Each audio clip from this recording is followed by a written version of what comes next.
Baik, kita lanjutkan. Nah, bagaimana kalau sekiranya datanya itu banyak? Maksudnya di sini datanya itu banyak, angkanya gitu. Contoh, misalkan di sini ada sekumpulan angka 3, 4, 5, 6, 7, 8, 6, 7, 7, 8, 9, dan begitu seterusnya. Sampai kita tidak tahu jumlahnya, misalkan jumlahnya ada 100 gitu. Ya. Nah, biasanya kalau angkanya rumit sebanyak itu, kita harus kelompokkan.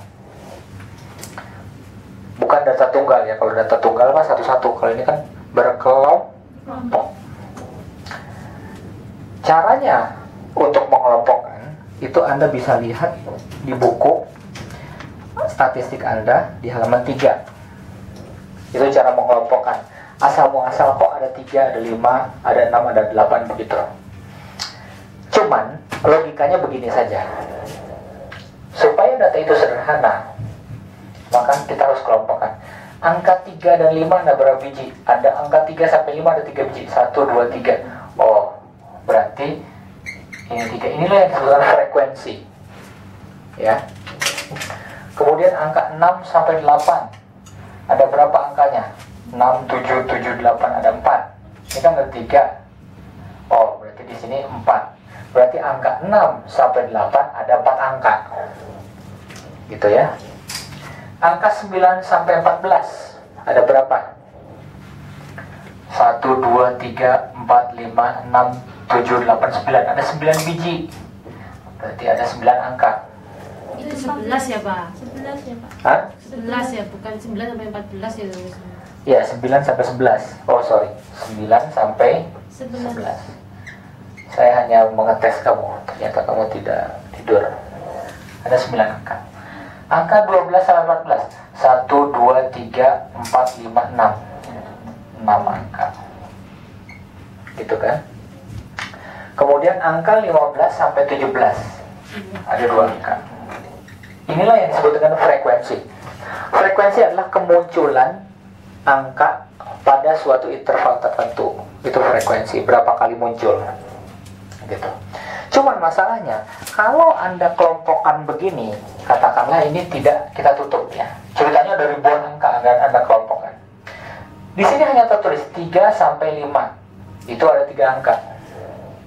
Kita nggak tahu apakah 3-3-nya angka 3, apakah 3-3-nya angka 5, apakah 3-3-nya angka 4, atau masing-masing 3, 4, 5, masing-masing 1, atau angka 3 ada 2, angka 5 ada 1, atau angka 5 ada 2, angka 3 ada 1, kita nggak tahu. Yang jelas kita kelompokkan. Itulah perbedaannya dengan angka tunggal. Kalau data tunggal, kita tahu ada berapa.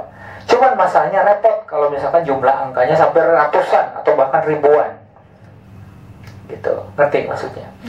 Kayak misalkan angka 6 sampai 8, ada 4 biji, kita nggak tahu apakah 4-4-nya angka 6, atau 4-4-nya angka 8, atau masing-masing 1, atau 2-1-1, atau 3, macam seperti itulah, kita nggak tahu.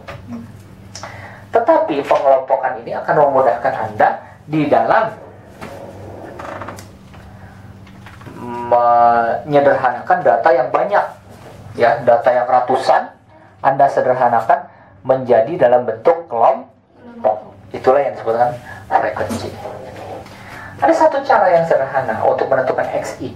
XI itu adalah nilai tengah, ya. XI itu adalah nilai tengah. Nilai tengah itu, ini kalau ini sih gampang aja. 5 dikurangi 3 ditambah 1, gitu kan. Ini dikurangi 3, ya kan, tambah 1. Nah, ya udah, kalau nilainya 3, 5 berarti tengahnya 4. 6, 8 tengahnya tuh 7. 9, 10, 11 berarti setengahnya ada 10. 12, 13, 14 berarti tengahnya adalah 13. 15, 16, 17 berarti tengahnya adalah 16.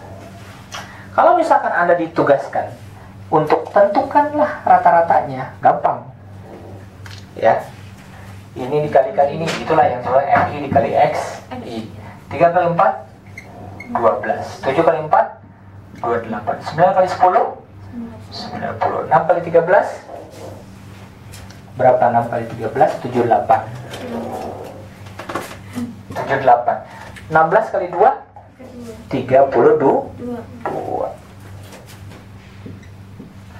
Nah, sehingga kita harus menentukan berapakah totalnya. Makanya di sini ada sigma. Sigma itu adalah total. Supaya disingkat menjadi sigma. Daripada Anda menulis TO, L, berapa totalnya? Berarti di sini dihitung. Angkanya itu ada berapa? 3 tambah 4 tambah 9 tambah 6 tambah 2 ada 24. Itu kan? Kemudian total yang satu lagi FI XI 240. Gitu kan? Ini tambah ini tambah ini tambah ini tambah ini.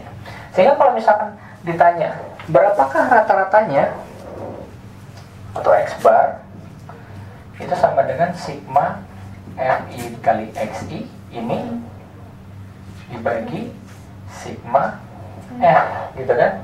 Ini berarti 240 dibagi 24 sama dengan 10. Itu kalau sekiranya angkanya itu seperti itu, ya. Jadi ini jadi 10, ya. Jadi seperti itu. Oke, sampai sini ada yang ditanyakan? Nah, saya lanjutkan.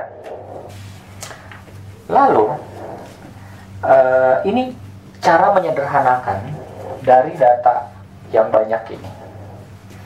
Nah, sebenarnya di buku statistik halaman 3 ada sebuah cara yang digunakan untuk menentukan interval kelas, ya. Maka di buku itu di halaman 3 Anda tulis range, ya. Katakanlah datanya itu ada di atas, ya. Kumpulan angkanya itu ada di atas. Kalau misalkan kita beralih pada sebentar, ini saya perbesar ya supaya masuk semua. Nah, saya masuk semua. Nah, kalau misalkan angka-angka ini kita ingin kelompokkan seperti ini, berdasarkan rumus di situ, itu ada range. R. Range itu rumusnya data terbesar dikurangi data terkecil. Kalau melihat data ini, data terbesar berapa? 17. Data terkecil 3. Berarti 17 ini kan yang disebut dengan D max dikurangi D min. Data terbesar 17. Data terkecil 3. Berarti berapa? 14. Gitu. 14. Itu yang disebut dengan range. Nah, langkah kedua, Anda harus menghitung berapakah jumlah kelasnya. Nah, jumlah kelas. Jumlah kelas itu rumusnya apa? 1 plus 3,3 log N. Itu dari rumus saya. 1 plus 3,3 log N. Berarti 1 ditambah 3,3 kali log N-nya itu ada berapa biji? N-nya itu adalah jumlah angka. Nih, ada berapa biji? 1, 2, 3, 4, 5, 6, 7. Terus semua sampai 24. Berarti ada 24 angka. 24. Berapa pakai kalkulator? Log 24 berapa? Mana log?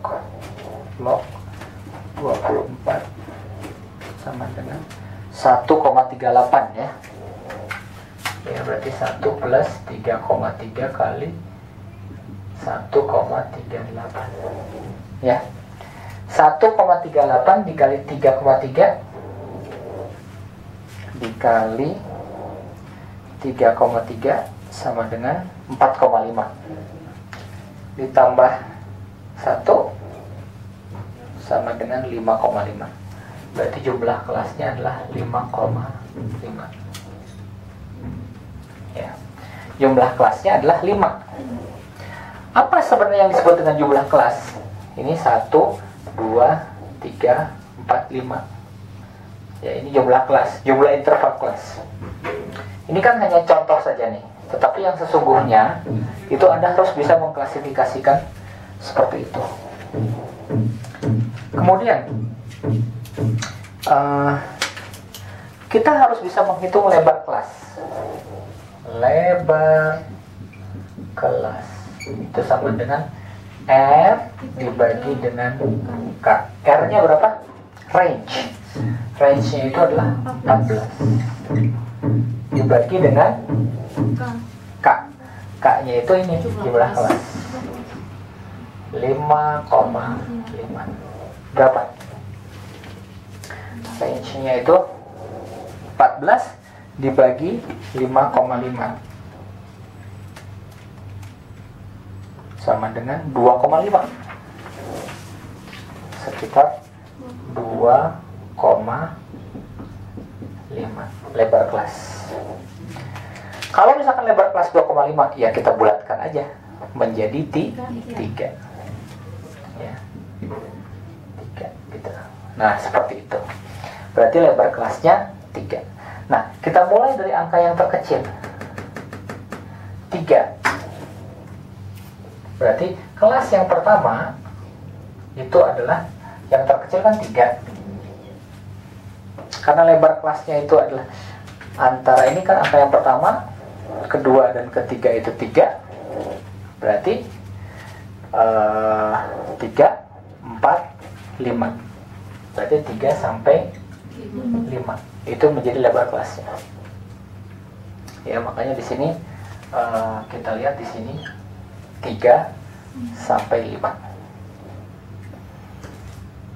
Cuman masalahnya karena di sini 2,5, dalam kasus ini 2,5 tidak ditulis 3. Dia ditulisnya adalah 2. Jadi dibulatkan ke bawah.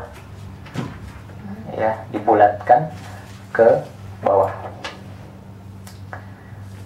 Nah, kemudian di sini kan 2. 2 itu untuk apa? Nah, jadi perhatikan, ini kan kelas pertama. Ya, kelas pertama itu kan antara 3 sampai 5. Dapat dari mana 3 sampai 5? 3 adalah angka yang paling kecil. Ya kan? Karena di sini 2.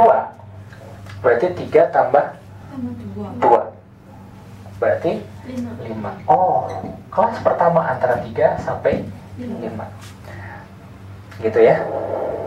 Lalu bagaimana dengan kelas kedua? Setelah 5 apa? 6. Ditambah lagi 2. 6 tambah 2 6, 8. Berarti kelas kedua lah 8. Kemudian yang berikutnya 9 tambah 2 11. Gitu. 9 ditambah 2 11. Itu kelas berikutnya. Ini saya agak dijauhkan dikit ya. Nah, dah 11. Inilah kelas pertama, kelas kedua, kelas ketiga. Itulah yang disebut dengan kelas. Interval adalah jarak dari sini ke sini. Lalu kalau misalkan ditanya, apakah 3? 3 itu adalah batas bawah kelas. Ya, batas bawah. Saya sering menyebutnya BB, batas bawah. Kalau 5 batas atas. Ya. Ini adalah batas bawah. Kalau 5 adalah batas atas. Ya. Untuk kelas 2 batas bawahnya 6, batas atasnya 8.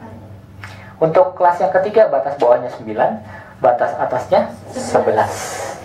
Itu batas namanya. Nah, kalau antara 3 sampai 5 itu namanya interval. Berarti ini itu apa namanya? Ini namanya interval.